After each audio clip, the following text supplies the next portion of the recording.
You ever wonder why relationships just don't work out? Like two people fall in love, they say all the right things, make all these promises, and then one day it's done. Silence. You're not used to that. Distance. You're separated from somebody that you loved. Eventually, it could turn into hate. I used to think love was enough. That if two people cared, they'd be able to figure it out. But the truth is, we live in a world where we were never really taught how to do relationships properly. But instead, it teaches us how we should look or view what love is, the perfect person, but not to be real with someone or even ourselves. And what many people fail to realize is that there is no perfect person. And again, I think social media, movies, TV shows, they've always depicted that the man finds the perfect woman, the woman finds the perfect man. If you're in your 20s, go hook up with that person you shouldn't be hooking up with. Dating in your 20s is messy. Now is the time to give into the urges and desires so that later on you're not resenting yourself or somebody else for it. Am I being an enabler? Sure, but your 20s is about learning crisis management and your 30s is for crisis prevention. I don't know what pheromones have kicked up in the air, but everyone I know is hooking up with someone they shouldn't, and we need to stop feeling bad for it. Who cares? We're all gonna laugh about it. We're all gonna die one day. That's just my hot take. Make this make sense. And for the fact that it has 400 or nearly 400,000 likes blows my mind. And I don't want to bash her. I don't want to do anything. I just think the idea behind this specifically is probably the worst advice that you could ever pick up from somebody. Just go hook up with anyone. This is the prime reason as to why the relationships today fail is we believe there are too many options out there. Everyone loves jumping from one thing to another. This hookup culture thing has ruined what love is. And it's mind-blowing to me that a lot of people are okay with this. But instead, being able to have that one person you can wake up to, you can speak to, you know that they're there for you in any situation. You'd rather trade that to go hook up with as many people as you can, and you'll just laugh about it and eventually you'll die. Like, who cares?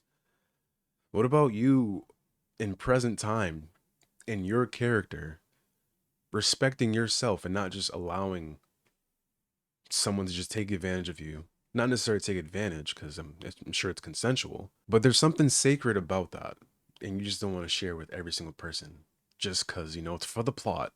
It'll never make sense to me.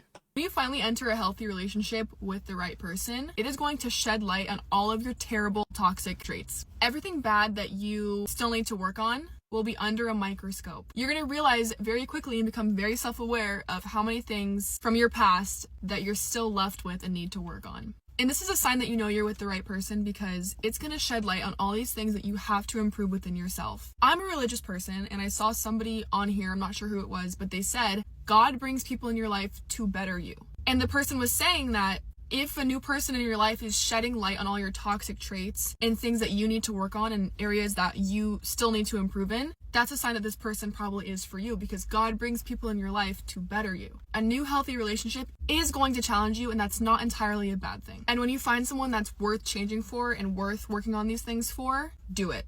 Change, put in the work, try to fix these patterns, because it would really suck to push away a good person because you couldn't fix toxic traits from your past that have nothing to do with this person. This is probably the realest thing that I've seen on TikTok when it comes to a certain situation like this. A lot of people see criticism as a negative thing, and sure, it can be negative, but it could also be very positive. For example, if I decide to become a professional basketball player, there's always room for improvement. That's why there's a coach for every single category, whether that's, I don't know, dribbling, shooting, defense. There's always certain aspects of what needs to get better. Now, if you have someone come into your life and kind of being able to look at you as the person that you are and seeing that there are flaws, but they're still around you and they still want to be with you, you got to take that as a positive thing, because they can see all of these things and just keep it in the back of their mind and eventually just walk out and leave. But for the person that wants to stick by you and really just not pick apart, but lay it down like, hey, this is something that I think you should be working on, and I would love to be beside you. For me personally, smiling ear to ear, I'm happy you came into my life, because I don't think I'm perfect, and no one will ever be perfect. Sure, you can try to attain the perfect image and shoot for perfectionism, but in reality, you'll never be perfect. And there's something beautiful about being able to keep working on something, knowing that you'll never be perfect. No bodybuilder's perfect. No footballer's perfect. No YouTuber, streamer, anyone on social media, no one is perfect. Everyone has their flaws. It's the fact that they're able to hide them very well. But there's only so long you can hide those flaws until they come out into the light.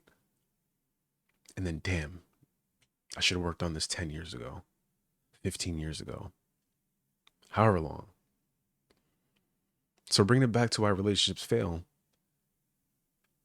people just don't want to take accountability. People don't want to work on themselves. We've just fallen into the trap of what love is. But in reality, not a lot of people know what love is. You can't make a relationship work with someone who thinks that love is just a feeling and not also a choice, a practice, and a skill. Because the people who think that love is just a feeling, they don't make good partners. They think relationships should always be easy and effortless. They think they should feel in love all the time. And if they're not feeling that, then they constantly doubt you and they doubt the relationship. The truth is, when we love someone and we want to love them, we're going to have to make the choice of loving them many, many times throughout the course of our relationship with them. And that we're going to have to show up even when we're not in the mood. And we're going to have to listen when we don't want to listen. And we're going to have to communicate when we don't really want to communicate. Love is not just a feeling. It is a skill. At the end of the day, relationships just don't fail out of thin air. And, two people just don't stop loving each other. They fail because we don't really know how to love in the first place. And it's not healthy and definitely not sustainable. And it's not our fault. Again, it's kind of what we're brought up to see and depict. All these fairy tales, movies, romantic things. We just kind of figure out how to love as we go through life. But the truth is, if we want different outcomes, we got to start doing things a little bit differently. Learn to communicate, heal before you love again. Stop comparing and appreciate what you have and be grateful for it, and understand that if you do have someone beside you that's willing to work on those things, cherish that. Again, be very grateful for that. If we're able to do that, I'm sure a lot of relationships can flourish. But again, it's about whether or not if you want to do that work. So yeah, I don't think love is broken. I just think the way that we approach love is. And I think we need to do better as a society to unlearn those specific things and how we were brought up. And then that's when we could start building things that are real. So I'm gonna leave off on that. Thank you for watching. Again, be kind to yourself. If you're in love, please be kind to them as well. And never stop working on you. Because at the end of the day, it is you first. But until then, see you guys in the next video. Take care.